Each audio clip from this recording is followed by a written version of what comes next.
my name's Debbie Smith and I'll be delivering the standardisation training on Combined Science Trilogy Chemistry Paper 1 Higher.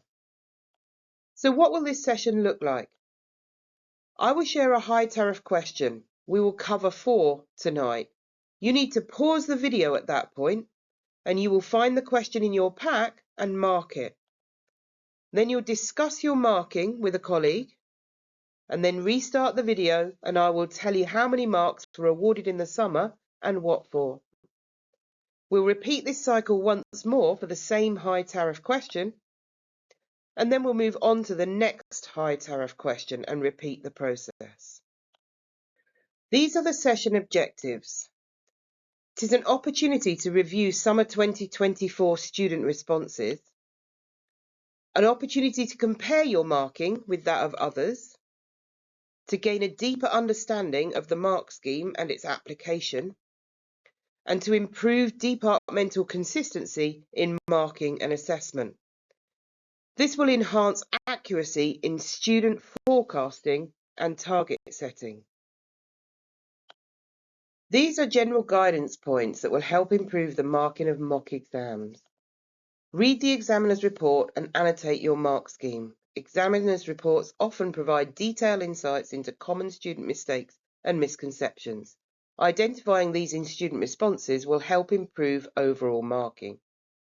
Complete standardisation training. This will ensure you have had the opportunity to mark high tariff questions.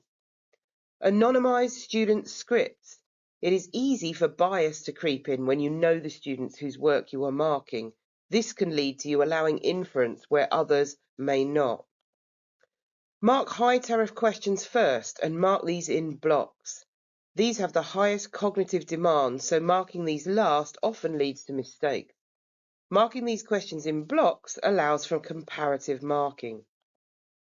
Mark just a few papers first and then moderate with another marker by swapping papers and overmarking high tariff questions, followed by discussion of any areas of disagreement before tackling the rest with confidence.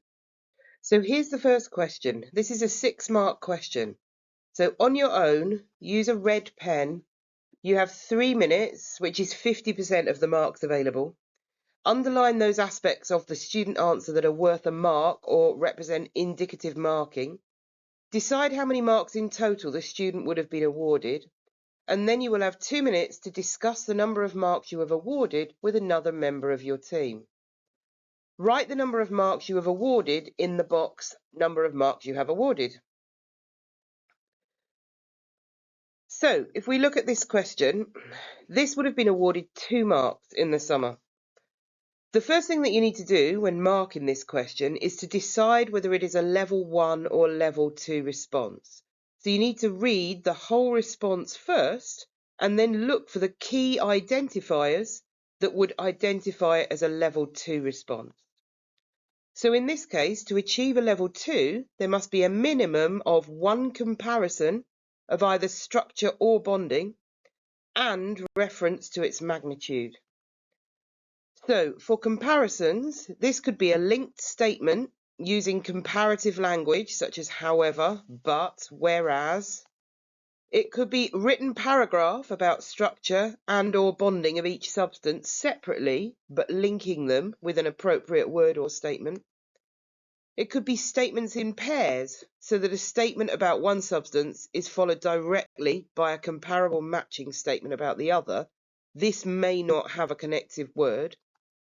Or it could be a table, but if it's a table, then the statements have to be aligned so that they're written side by side and clearly making a direct comparison. In terms of magnitude, we're looking for giant or small, giant lattice, small molecules. We're looking for strong or weak, so strong bonds or weak intermolecular forces. And we're looking for 1 element or 2 elements. So sodium chloride's made of 2 elements, oxygen's made of only 1. So if we look at the credit-worthy statements, we can see that there are references to magnitude. Here we've got only 1 type of atom and we've got strong, but there's no comparison. So the response is a level 1 response. So these are all individual statements no linking using comparatives. So within the level 1 response, having decided it doesn't meet level 2 requirements, the guidance is 1 mark for 2 comments on structure or bonding, 2 marks for 3 comments on structure or bonding, and 3 marks for at least 4 comments on structure or bonding. So this one's awarded 2 marks. So here's the next question. So again, you have 2 minutes using a red pen to underline those aspects of the answer that are worth a mark. Decide how many marks in total the student would be awarded. Then discuss for a couple of minutes with a colleague. And then write the number of marks you would have awarded in the box.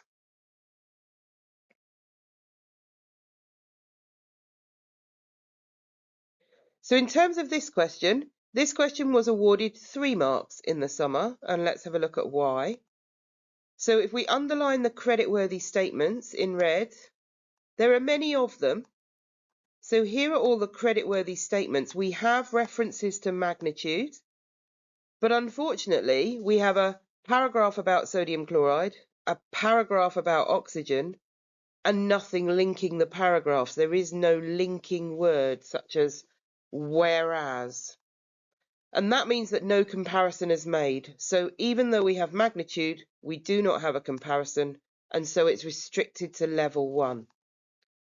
Within that level 1 response, we know the guidance is that if we have at least 4 comments on structure or bonding, which we do, then we can award 3 marks. And that's why this is marked as 3 marks. If it had been a level 2 response, this is the guidance for a level 2 response. So for 4 marks, you would need at least 4 comments on structure or bonding. At least one of them must be a comparison, and there must also be a reference to magnitude. For 5 marks, at least 2 comparative statements and a reference to magnitude. And if they relate only to bonding, then there must be one of the statements referring to structure.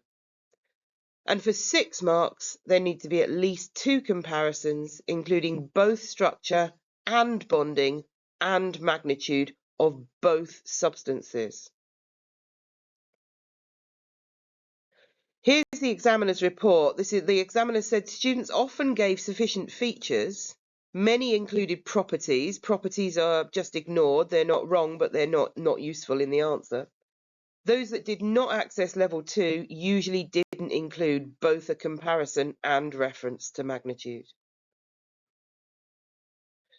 So here's the next question. This is a 4-mark question. So using a red pen, you have 2 minutes to underline the aspects of the answer that are worth a mark. Decide how many marks in total the student would have been awarded, and then discuss for 2 minutes with a colleague and see if that changes your mind.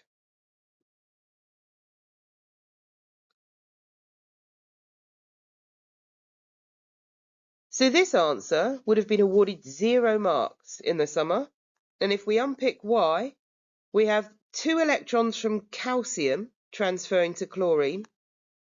This is not creditworthy, as the 2 electrons need to come from a calcium atom, not from calcium. We have calcium becoming positively charged and chlorine becoming negatively charged. Again, not creditworthy because it's the calcium ion that becomes positively charged. Here's the next question. You have 2 minutes to mark this question and then 2 minutes to share with a colleague and see if that changes your mind. So in the summer, this was awarded 0 marks. And that's because we have calcium loses 1 electron. This is not creditworthy again, as calcium atoms lose electrons, even if it had stated 2 electrons. We've got chlorine gaining a calcium electron to reach a full outer shell. Again, not creditworthy. It has to be a chlorine atom that's gaining a full outer shell. And then we've got calcium becoming a 1+ charge. Again, not creditworthy, because it would be a calcium ion gaining a charge, and obviously would be +2, not +1. So with these questions, most students understood the processes involved. There were lots of answers where they clearly understood what was going on in ionic bonding, but their weak use of chemical language meant that they often didn't get marks at all. For every single marking point for these 4 marks, the correct use of the word atom or ion is necessary to gain the mark. And another common error was for students to write chlorine ions instead of chloride ions. So look out for chlorine ions, not creditworthy. So moving on to another question. This is a 3-mark question. This was right at the end of the higher paper, so it was a really hard question. Have a go. You've got 2 minutes to mark the question and then share with a colleague.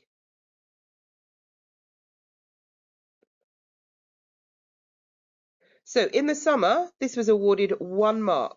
Let's have a look at why. So here are the creditworthy statements underlined. So we've got delocalized electrons carrying charge through the structure, which is clearly marking point 3.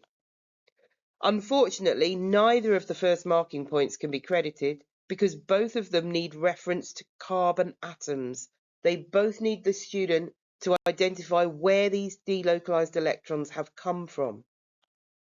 So have a go at another example of that question.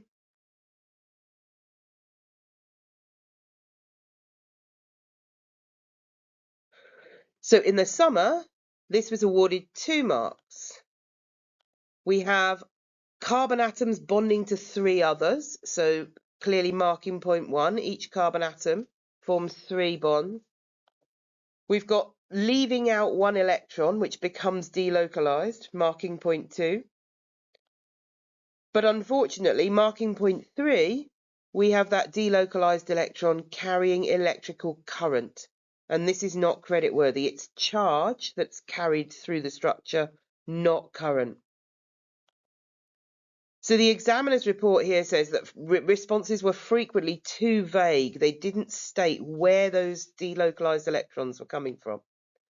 Students needed to link the hexagonal structure as to what they know about in graphite and graphene, where 1 electron from each carbon atom is delocalized, and that it's those delocalized electrons carrying electric charge through the structure. Just to note, beware of throughout instead of through. Throughout the structure, not creditworthy, because it suggests it's sort of moving vaguely in all directions, and the charge needs to travel through from one side to the other to be creditworthy. So on to a slightly different type of question. We've got a calculation question, 4-mark question. So 2 minutes to have a look at the mark scheme, work your way through, decide which approach has been used here, because there are 2 possible approaches, and then decide how many marks you would give, and then 2 marks to share with a colleague.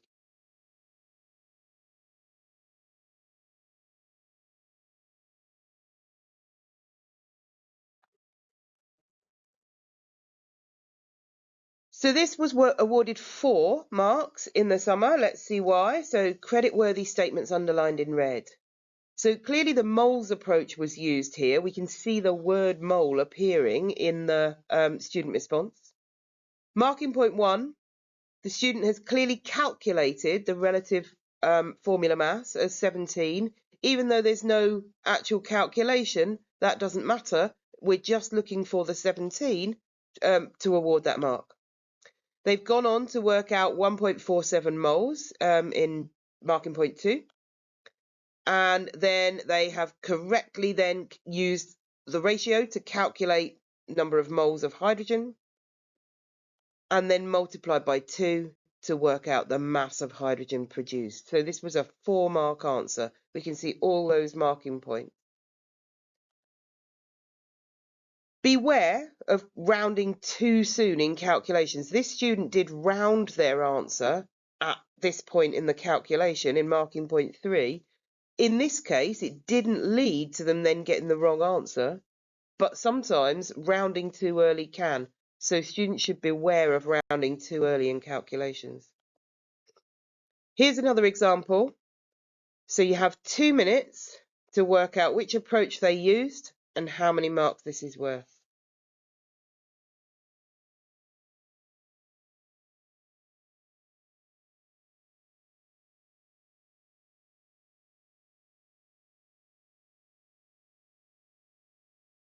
So in the summer, this was awarded 3 marks. Let's have a look at why.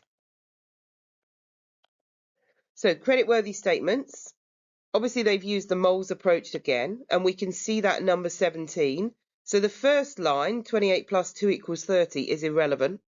It's not wrong. It's not interfering with the calculation, so we don't mark it down. But we can clearly see the 17. We can clearly see that they've calculated 1.47 moles.